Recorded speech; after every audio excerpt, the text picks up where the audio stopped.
student, I am Sandeep Singh presenting lecture on subject energy conservation for semester second of electrical engineering diploma student. Today our topic is on energy conservation. Energy conservation hundi ki hai? Energy preservation does not means use or create a limited source as long as they can, but it would means that we are digging a hole which is one day energy will finally run out. Conservation is a procedure of decreasing the requirement of the limited supply, creating a situation where it start to rebuild itself. In many cases, it is best to substitute the used energy with another alternative.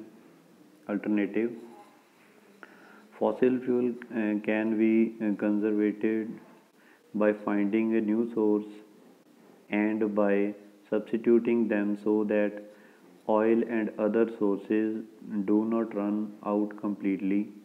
This will make the oil field get filled fast. This type of process will not happen in a few days or a year. It will take hundreds of years to retrieve the damage that human race has done the earth natural resources. Energy conservation ਕੀ ਆ ਇਹਦੇ 'ਚ ਕਹਿੰਦੇ ਵੀ ਆਪਾਂ ਜਿਹੜਾ limited source ਆ ਆਪਣੇ ਕੋਲੇ ਜਿਹੜੇ ਜਿਵੇਂ ਆਇਲ ਆ ਜਾਂ ਗੈਸ ਆ ਪੈਟਰੋਲੀਅਮ ਪ੍ਰੋਡਕਟਸ ਆ ਜਿਹੜੇ ਜਾਂ ਕੋਲ ਆ ਇਹ ਜਿਹੜੇ ਆਪਣੇ ਕੋਲੇ ਇੱਕ ਲਿਮਟਿਡ ਸੋਰਸ ਆ ਇਹਨਾਂ ਨੂੰ ਪੈਦਾ ਹੋਣ ਨੂੰ ਹਜ਼ਾਰਾਂ ਕਰੋੜਾਂ ਸਾਲ ਲੱਗ ਜਾਂਦੇ ਆ ਬਣਨ ਨੂੰ ਜਿੱਥੋਂ ਆਪਾਂ ਕੱਢਦੇ ਪਏ ਹਾਂ ਇਹ ਆਉਣ ਵਾਲੇ ਫਿਊਚਰ ਡੇਜ਼ ਦੇ ਵਿੱਚ ਇਹ ਖਤਮ ਹੋ ਜਾਣਗੇ ਇਸ ਕਰਕੇ ਜਿਹੜੇ ਫੋਸਿਲ ਫਿਊਲਸ ਨੂੰ ਕਹਿੰਦੇ ਜਿਵੇਂ ਇੱਥੇ ਲਿਖਿਆ ਇਹਨਾਂ ਨੇ fossil fuel can be conservative ਇਹਨਾਂ ਨੂੰ ਆਪਾਂ ਬਚਾ ਸਕਦੇ ਹਾਂ ਨਵੇਂ ਰਿਸੋਰਸਿਸ ਨੂੰ ਯੂਜ਼ ਕਰਕੇ ਇਹਨਾਂ ਦਾ ਸਬਸਟੀਟਿਊਟ ਲੱਭਣਾ ਪੈਣਾ ਆਪਾਂ ਨੂੰ ਜਿਵੇਂ ਕਿ ਆਪਾਂ ਜਿਹੜੇ ਨਵੇਂ ਸੋਰਸ ਲੱਭਦੇ ਪਏ ਹਾਂ ਤਾਂ ਕਿ ਉਹਨਾਂ ਦਾ ਯੂਜ਼ ਕਰਕੇ ਇਹਨਾਂ ਦਾ ਕੋਲ ਪੈਟਰੋਲੀਅਮ ਦਾ ਯੂਜ਼ ਘੱਟ ਕੀਤਾ ਜਾ ਸਕੇ ਤਾਂ ਕਿ ਜਿਹੜਾ ਆਪਣੇ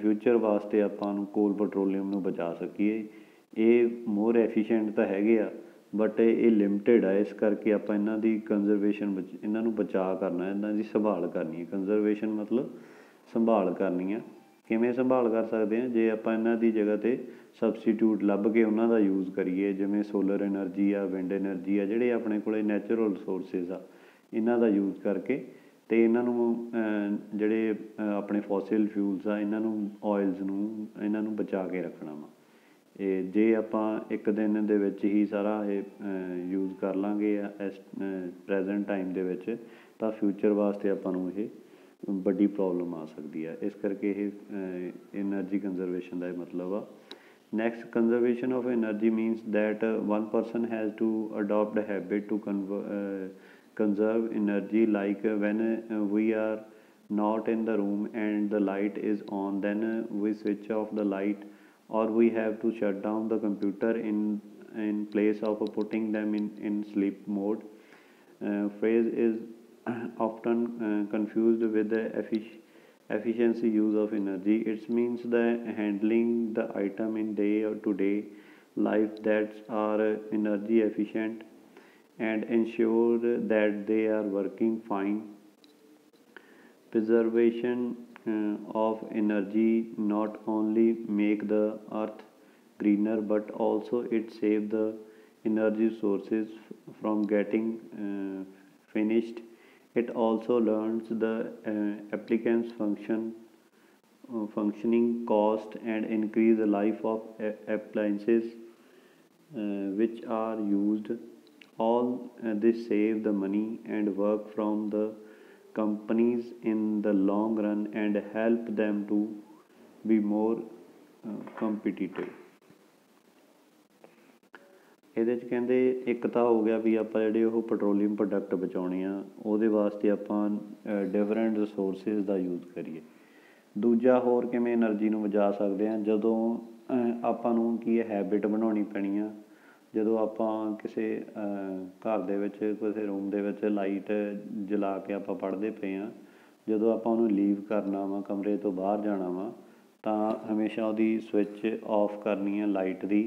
ਜੇ ਫੈਨ ਜਾਂ ਕੋਈ ਕੂਲਿੰਗ ਸਿਸਟਮ ਚੱਲਦਾ ਵਾ ਉਹਨੂੰ ਬੰਦ ਕਰਨਾ ਵਾ, ਜਾਂ ਕੋਈ ਵੀ ਜਿਹੜੀ ਚੀਜ਼ ਆਪਾਂ ਜੇ ਕੋਈ ਕਮਰੇ 'ਚ ਨਹੀਂ ਹੈਗੇ ਤਾਂ ਆਪਣਾ ਕੰਪਿਊਟਰ ਚੱਲਦਾ ਪਿਆ ਉਹਨੂੰ ਸ਼ਟ ਡਾਊਨ ਕਰਨਾ, ਰੈਦਰ ਕਿ ਉਹਨੂੰ ਆਪਾਂ ਸਲੀਪ ਮੋਡ 'ਤੇ ਲਾ ਦਈਏ, ਉਹਨੂੰ ਆਪਾਂ ਬੰਦ ਕਰਨਾ। ਇਹਦੇ ਨਾਲ ਆਪਾਂ ਨੂੰ ਦੋ ਫਾਇਦੇ ਹੋਣਗੇ। ਇੱਕ ਤਾਂ ਆਪਾਂ ਜਿਹੜੀ ਐਨਰਜੀ ਸੇਵ ਕਰਾਂਗੇ, ਜਿਹੜੀ ਆਪਾਂ ਇਲੈਕਟ੍ਰੀਸਿਟੀ ਯੂਜ਼ ਕਰਦੇ ਪਏ ਹਾਂ ਉਹਨੂੰ ਸੇਵ ਕਰ ਲਾਂਗੇ। ਦੂਜਾ ਆਪਾਂ ਜਿਹੜੇ ਆਪਣੇ ਅਪਲਾਇੰਸਿਸ ਆ ਉਹਨਾਂ ਦੀ ਵੀ ਲਾਈਫ ਵੱਧ ਜੂਗੀ।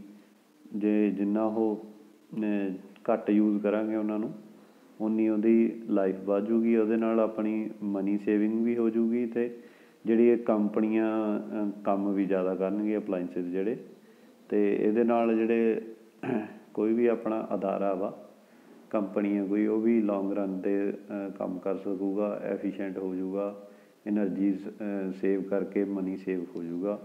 ਇਸ ਕਰਕੇ ਇਹ ਹੈਬਿਟਸ ਆਪਾਂ ਅਡੋਪਟ ਕਰਨੀਆਂ ਵਾ। ਇਕੱਲੇ ਰਿਸੋਰਸਿਸ ਦਾ ਯੂਜ਼ ਨਹੀਂ ਕਰਨਾ, ਨਾਲ ਗੁੱਡ ਹੈਬਿਟਸ ਦੇ ਨਾਲ ਵੀ ਆਪਾਂ ਐਨਰਜੀ ਕੰਜ਼ਰਵੇਸ਼ਨ ਕਰ ਸਕਦੇ ਹਾਂ, ਐਨਰਜੀ ਨੂੰ ਬਚਾ ਸਕਦੇ ਹਾਂ, ਸੰਭਾਲ ਸਕਦੇ ਹਾਂ। Next, importance of energy conservation. ਕਿਉਂ ਆ ਇੰਪੋਰਟੈਂਸ, ਕੀ ਇੰਪੋਰਟੈਂਸ ਆ? Energy conservation takes an important part in reducing the effect of climate change. Energy conservation ਜਿਹੜਾ ਉਹ climate change ਦੇ ਉੱਤੇ ਬਹੁਤ ਇਫੈਕਟ ਪਾ ਰਿਹਾ ਵਾ। ਜਿਵੇਂ ਜਿਵੇਂ ਆਪਾਂ ਜਿਹੜੇ ਰਿਸੋਰਸਿਸ ਨੂੰ ਜ਼ਿਆਦਾ ਯੂਜ਼ ਕਰਦੇ ਪਏ ਹਾਂ, ਪੈਟਰੋਲੀਅਮ ਪ੍ਰੋਡਕਟਸ, ਉਹਦੇ ਨਾਲ ਪੋਲਿਊਸ਼ਨ ਕ੍ਰੀਏਟ ਹੋ ਰਿਹਾ ਵਾ, ਫੋਸਿਲ ਫਿਊਲ ਜਿੰਨੇ ਬਰਨ ਹੁੰਦੇ ਆ ਉਹਨਾਂ ਨਾਲ, ਅਤੇ ਉਹਦੇ ਨਾਲ ਬੈਡ ਇੰਪੈਕਟ ਪੈ ਰਿਹਾ। ਇਸੇ ਕਰਕੇ ਆਪਾਂ ਜਿਹੜੇ ਨੋਨ ਰੀਨਿਊਏਬਲ ਰਿਸੋਰਸਿਸ ਯੂਜ਼ ਕਰਨੇ ਤਾਂ ਕਿ ਜਿਹੜਾ ਕਿ ਇਨਵਾਇਰਮੈਂਟ 'ਤੇ ਘੱਟ ਇੰਪੈਕਟ ਪਾਉਂਦੇ। It's help in supplementing of non renewable assessment with the renewable energy. Energy conservation is the most less expensive way to energy storage, and it is an alternative that is done by nature and increase energy production with the help of nature. Since we have a constant amount of non-substitutable power source accessible on the earth, it is imperative to save the exhaustive resource or to use the inexhaustive assets with the goals that it is likewise accessible to our people in the future. Energy conservation has an important part because using non-renewable assets also affects on our environment. Especially we use fossil fuels to pollute the air and water by carbon dioxide, which is produced by coal, oil and gas combustion in the heating system, power station and engine of a car. ਸਾਰਾ ਇਹ ਉਹੀ ਆ ਜਿਹੜੇ ਆਪਾਂ natural resources, fossil fuels, ਕੋਲ, oil, gas combustion ਜਿਹੜਾ use ਕਰਦੇ ਹਾਂ ਹੀਟ ਸਿਸਟਮ ਦੇ ਵਿੱਚ ਜਾਂ ਪਾਵਰ ਸਟੇਸ਼ਨ ਦੇ ਵਿੱਚ ਜਾਂ ਇੰਜਨ ਆਫ ਕਾਰ ਦੇ ਵਿੱਚ, ਉਹਦੇ ਨਾਲ ਕੀ ਆ, ਇੱਕ ਤਾਂ ਵਾਟਰ ਪੋਲਿਊਸ਼ਨ ਹੁੰਦੀ ਆ, ਏਅਰ ਪੋਲਿਊਸ਼ਨ ਹੁੰਦੀ ਆ, ਕਾਰਬਨ ਡਾਈਆਕਸਾਈਡ ਜਿਹੜੀ ਆਪਣਾ ਇੰਜਨ ਛੱਡਦੇ ਆ, ਜਾਂ ਹੀਟਿੰਗ ਸਿਸਟਮ ਆ, ਜਾਂ ਪਾਵਰ ਪਲਾਂਟਸ ਆ, ਪਾਵਰ ਸਿਸਟਮ ਆ, ਇਹ ਜਿਹੜੇ ਉਹਦੇ ਨਾਲ ਆਪਣੇ ਇੰਪੈਕਟ ਪੈਂਦਾ ਇਨਵਾਇਰਮੈਂਟ ਦੇ ਉੱਤੇ, ਇਨਵਾਇਰਮੈਂਟ ਖਰਾਬ ਹੁੰਦਾ ਵਾ। ਅਰਥ ਅਰਥ ਦੀ ਜਿਹੜੀ ਡੈਮੇਜ ਹੋ ਰਹੀ ਹੈ ਇਨਵਾਇਰਮੈਂਟ ਦੀ, ਇਹਨਾਂ ਨੂੰ ਆਪਾਂ ਘਟਾਉਣਾ ਵਾ। ਇਸ ਕਰਕੇ ਅਰਥ ਨੂੰ ਬਚਾਉਣ ਵਾਸਤੇ ਆਪਾਂ ਨੂੰ ਇਹ ਇੰਪੋਰਟੈਂਟ ਆ ਐਨਰਜੀ ਕੰਜ਼ਰਵੇਸ਼ਨ, ਆਪਾਂ ਜਿਹੜੇ ਇਹ ਇੰਪੋਰਟੈਂਟ ਆ। As we all know that carbon dioxide or greenhouse gases makes a tiny layer in the atmosphere that cause global warming on the earth, or we can say that it causes a greenhouse effect. Our earth's atmosphere is dangerously caused dangerously affected by global warming, and it has our consequence also.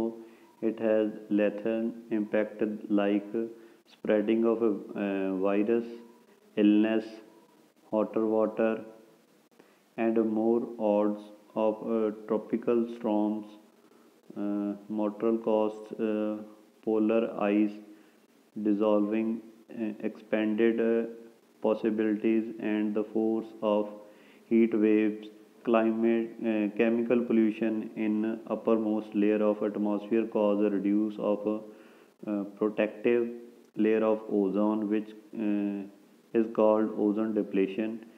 Ozone layer is the protective layer between a ray emitted by sun and earth.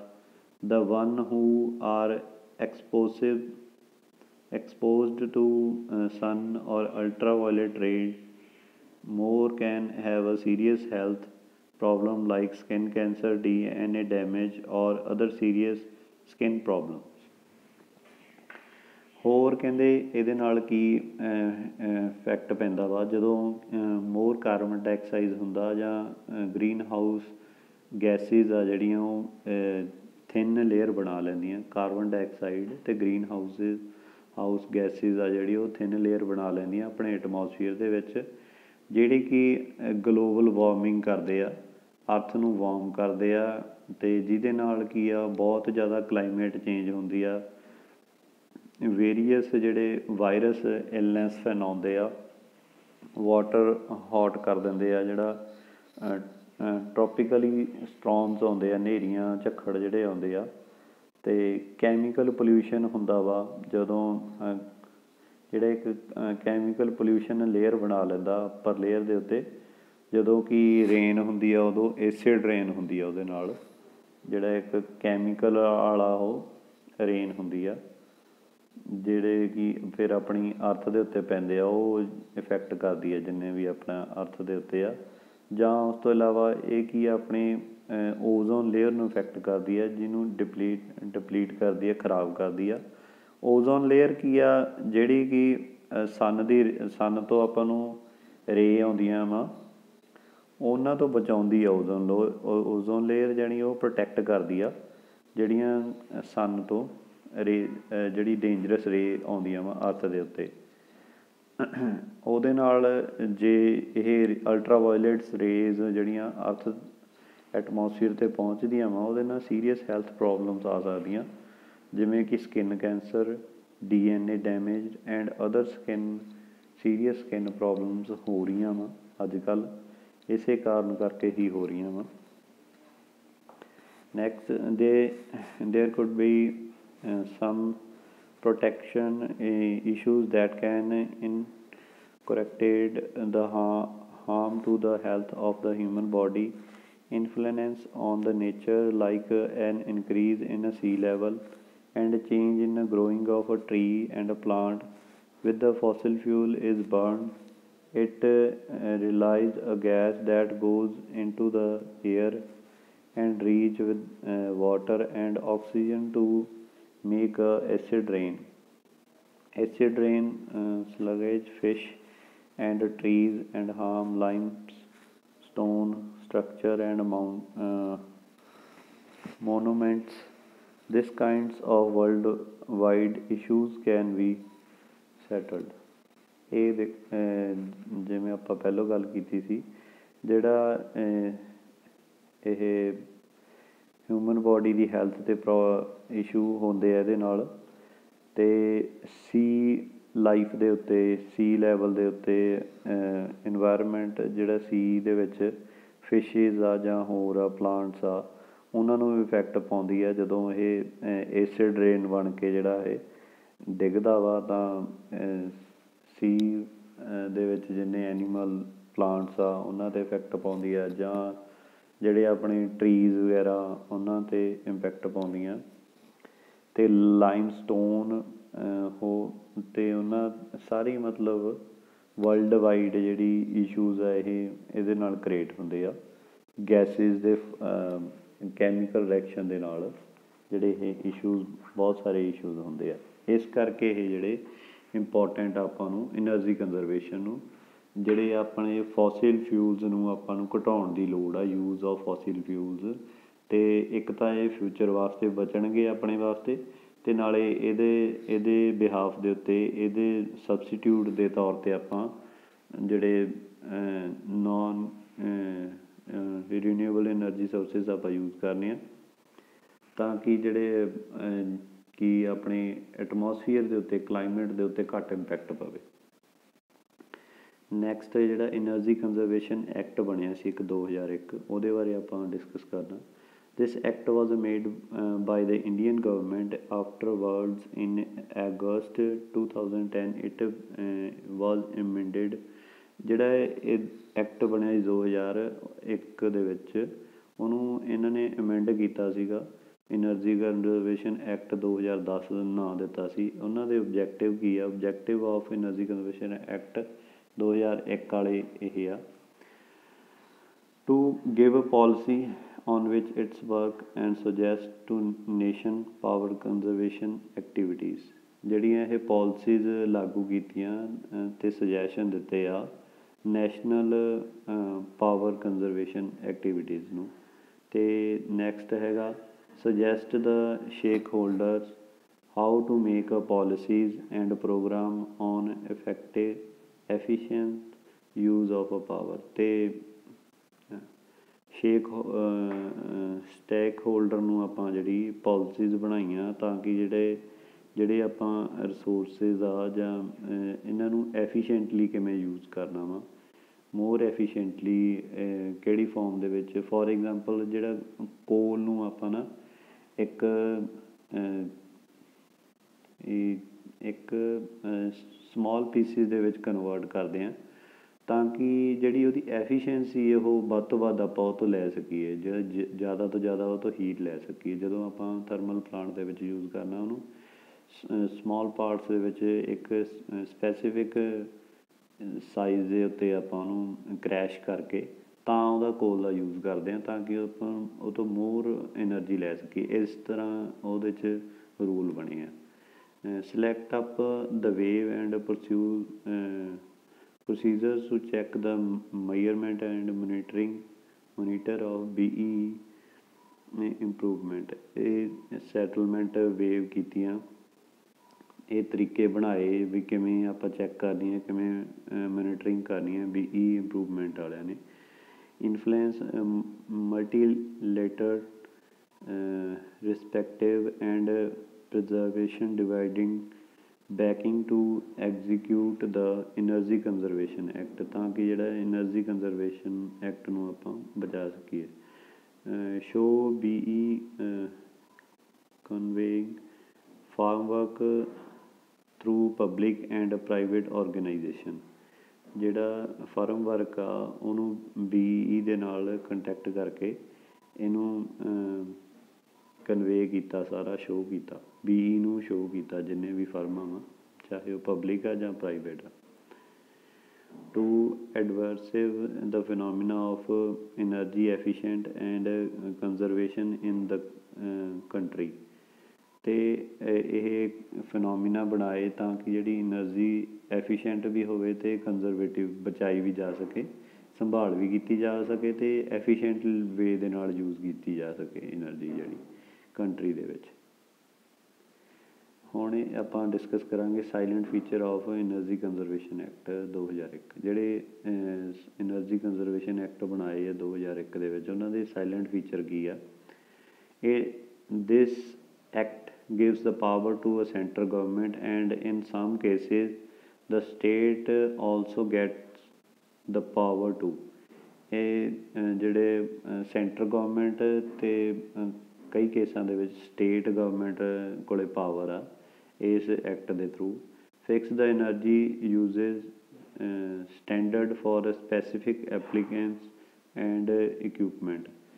ਜਿਹੜੀ ਇੱਕ fix energy use ਕਰਤੀ ਬਈ ਇੰਨੇ level ਦੀ ਹੀ ਆਪਾਂ ਜਿਹੜੀ ਉਹ ਜਿਹੜੇ appliances ਆ ਜਾਂ ਇਕਵਿਪਮੈਂਟ ਆ ਉਹ ਬਣਾਉਣੇ ਆ, ਇਸ ਤੋਂ ਜ਼ਿਆਦਾ ਨਹੀਂ ਬਣਾਉਣੇ। ਜਿਵੇਂ ਅੱਜ ਕੱਲ੍ਹ ਪਾਵਰ ਰੇਟਿੰਗ ਤੁਸੀਂ ਦੇਖਿਆ ਹੋਣੇ ਆ, power rating 5 star rating 4 star rating, ਇਹੀ ਐਨਰਜੀ ਕੰਜ਼ਰਵੇਸ਼ਨ ਐਕਟ ਦੇ ਅੰਡਰ ਆਉਂਦੇ ਆ, ਜਿਨ੍ਹਾਂ ਦੇ ਉੱਤੇ ਸਟਿੱਕਰ ਲੱਗੇ ਹੁੰਦੇ ਆ ਪਾਵਰ ਰੇਟਿੰਗ ਦੀ। ਉਹ ਫਿਕਸ ਕਰਤੀ ਆਪਣੀ ਜਿਹੜੀ ਯੂਜ਼ੇਜ਼ ਆ। Give direction that they should be mandatory display a level specific equipment and applicants, ਜਿਹੜੇ ਉਹ ਲੈਵਲ ਲਾਉਣੇ ਜ਼ਰੂਰੀ ਆ ਵੀ ਕਿੰਨੀ ਪਾਵਰ ਕੰਜ਼ੰਪਸ਼ਨ ਕਰਦੀ ਆ। ਜਿਹੜੇ ਲੋਕਾਂ ਨੂੰ ਉਹ ਓਹਲੇ 'ਚ ਨਹੀਂ ਰੱਖਣਾ, ਉਹਨਾਂ ਨੂੰ ਮਤਲਬ ਇਹ ਲੇਬਲ ਲਾਉਣਾ ਜ਼ਰੂਰੀ ਆ। ਕੰਪਨੀਆਂ ਨੂੰ ਇਹ ਜ਼ਰੂਰੀ ਹਦਾਇਤਾਂ ਵਾ ਬਈ ਜਿਹੜੀ ਇਹ ਲੇਬਲਿੰਗ ਜ਼ਰੂਰੀ ਆ। Stop the building import and sale of the item which are not to be standard, ਜਿਹੜੇ ਚੀਜ਼ਾਂ ਜਾਂ ਕੋਈ ਬਿਲਡਿੰਗ ਆ ਜਾਂ ਇੰਪੋਰਟ ਨਹੀਂ ਕਰ ਸਕਦੇ, ਉਹ ਸੇਲ ਨਹੀਂ ਕਰ ਸਕਦੇ ਆਈਟਮਸ ਜਿਹੜੀਆਂ ਗੁੱਡ ਸਟੈਂਡਰਡ ਦੀਆਂ ਨਹੀਂ ਹੈਗੀਆਂ। ਉਹਦੇ ਵਾਸਤੇ ਜਿਹੜੀਆਂ ਟੀਮਸ ਬਣਾਈਆਂ ਜਾਂਦੀਆਂ ਵਾ, ਜਿਹੜੀ ਪ੍ਰੋਪਰ ਟਾਈਮ ਟੂ ਟਾਈਮ ਉਹ ਚੀਜ਼ਾਂ ਦਾ ਚੈਕਿੰਗ ਕਰਦੇ ਰਹਿੰਦੇ ਆ। Inform energy constraint business different foundations and business structure as assigned customers, ਜਿਹੜੇ ਨਵੇਂ ਬਿਜ਼ਨਸ ਅਤੇ ਡਿਫਰੈਂਟ ਫਾਊਂਡੇਸ਼ਨਸ ਅਤੇ business structure as assigned customers ਦੇ ਅਕੋਰਡਿੰਗਲੀ ਜਿਹੜੇ ਇਹ ਬਣਾਏ ਜਾਂਦੇ ਆ। Setup and recommended energy utilisation standard and guidelines for assigned buyers, ਇਹ ਸੈਟਅਪ ਕੀਤਾ ਜਾਂਦਾ। ਰਿਕਮੈਂਡਡ ਐਨਰਜੀ ਯੂਟੀਲਾਈਜੇਸ਼ਨ ਸਟੈਂਡਰਡ ਅਤੇ ਗਾਈਡਲਾਈਨਸ ਦਿੱਤੀਆਂ ਜਾਂਦੀਆਂ ਵਾ ਵੀ ਜਿਹੜਾ ਮੋਰ ਐਫੀਸ਼ੀਐਂਟਲੀ ਅਤੇ ਜਿਹੜਾ ਸਹੀ ਤਰੀਕੇ ਨਾਲ ਕਿਵੇਂ ਆਪਾਂ ਮੈਂਸ਼ਨ ਲੈਬਲਿੰਗ ਕੀਤੀ ਜਾਂਦੀ ਆ ਬਈ ਕਿਵੇਂ ਅਪਲਾਇੰਸਿਸ ਨੂੰ ਯੂਜ਼ ਕਰਨਾ ਵਾ, ਤਾਂ ਕਿ ਜਿਹੜਾ ਉਹ ਇਹਦੀ ਲਾਈਫ ਵੀ ਇੰਪਰੂਵ ਹੋਵੇ ਅਤੇ ਐਨਰਜੀ ਵੀ ਜ਼ਿਆਦਾ ਤੋਂ ਜ਼ਿਆਦਾ ਸੇਵ ਕਰ ਸਕੀਏ।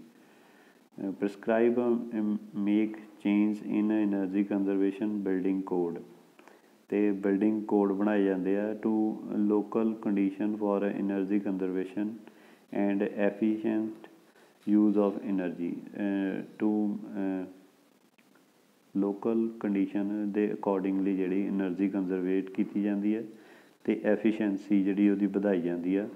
New commercial buildings with the constructing load of 500 kilowatt, 500 kilowatt ਤੱਕ ਜਿਹਦਾ ਲੋਡ ਆ, ਉਸ ਬਿਲਡਿੰਗ ਵਾਸਤੇ ਜਿਹੜੇ ਕੋਡ ਬਣਾਏ ਜਾਂਦੇ ਆ according to local environment, local condition ਦੇ ਅਕੋਰਡਿੰਗਲੀ ਜਿਹੜੇ ਉਹ ਕੋਡ ਬਣਾਏ ਜਾਂਦੇ ਆ। ਜਿਹੜੀਆਂ ਸਟੇਟਸ ਇਹਨਾਂ ਨੂੰ ਬਣਾਉਂਦੀ ਆ, ਜਿਹੜੇ ਸਟੇਟ ਦੇ ਵਿੱਚ ਆਪਾਂ ਜਿਹੜੇ ਕੋਡ ਅਪਲਾਈ ਕਰਨੇ ਆ ਉਹਦੇ ਅਕੋਰਡਿੰਗਲੀ ਕੋਡਿੰਗ ਬਣਾਉਂਦੇ ਹਾਂ, ਤਾਂ ਕਿ ਜਿਹੜੇ ਆਪਾਂ ਐਨਰਜੀ ਨੂੰ ਕੰਜ਼ਰਵੇਟ ਬਚਾਇਆ ਜਾ ਸਕੇ, ਸੰਭਾਲਿਆ ਜਾ ਸਕੇ ਅਤੇ ਐਫੀਸ਼ੈਂਟਲੀ ਯੂਜ਼ ਆਫ ਐਨਰਜੀ ਕਰੀਏ। ਜਿਵੇਂ ਕਿ ਆਪਾਂ ਜਿਹੜੇ ਉਹ ਅਕੋਰਡਿੰਗ ਟੂ ਵੈਦਰ ਕੰਡੀਸ਼ਨ ਆਪਾਂ ਜਿਹੜੇ ਉਹ ਯੂਜ਼ਜ਼ ਜਿਹੜੇ ਵੀ ਅਪਲਾਇੰਸਿਸ ਦਾ ਉਹ ਦੱਸਦੇ ਹਾਂ ਆਪਾਂ। Make the provide centre and state energy conservation fund, ਅਤੇ ਇਹਦੇ ਨਾਲ ਕੀ ਆਪਾਂ ਪ੍ਰੋਵਾਈਡ ਸੈਂਟਰ ਅਤੇ ਸਟੇਟ ਐਨਰਜੀ ਕੰਜ਼ਰਵੇਟਿਵ ਫੰਡ ਵੀ ਬਣਾਏ ਆ, ਤਾਂ ਕਿ ਜਿਹੜੇ ਆਪਾਂ ਐਨਰਜੀ ਨੂੰ ਸੇਵ ਕਰ ਸਕੀਏ, ਕੰਜ਼ਰਵੇਟਿਵ ਕਰ ਸਕੀਏ, ਸੰਭਾਲ ਸਕੀਏ ਅਤੇ ਐਫੀਸ਼ੈਂਟਲੀ ਇਹਦਾ ਯੂਜ਼ ਕਰ ਸਕੀਏ। Thank you very much.